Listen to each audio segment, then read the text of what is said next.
So ayun, what's up mga boss, and pagbabalik ng ating vlog ay nandito tayo ngayon sa San Leonardo, Nueva Ecija, at nag-swimming tayo dito sa resort na kung tawagin ay Nipa Hut.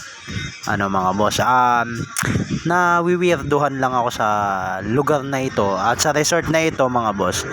Kasi parang na siya sa tingin ko, sa mga taga rito, ano ba itsura na ito nung okay pa siya, kasi gusto ko siyang makita ng full operation pa nung kumbaga kasagsagan ng kasiglahan.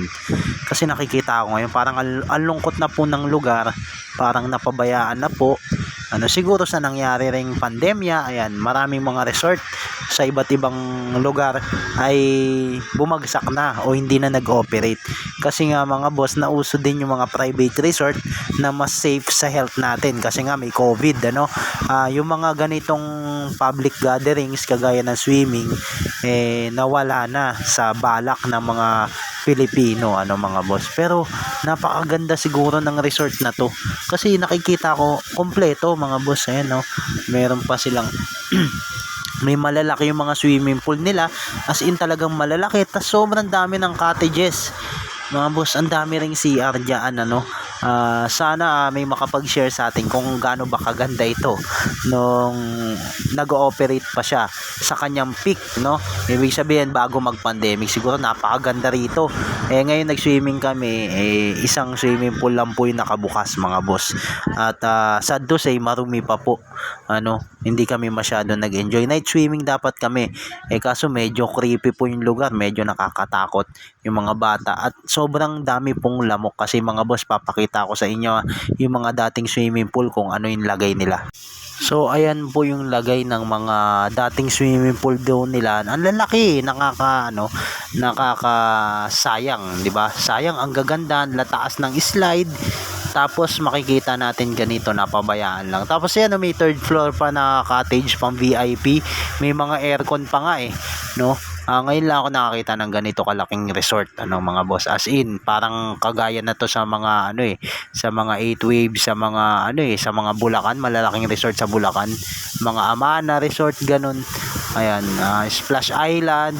So napakaganda ng resort na to. Kaso yun nga, parang abandonado na pero open pa rin sila.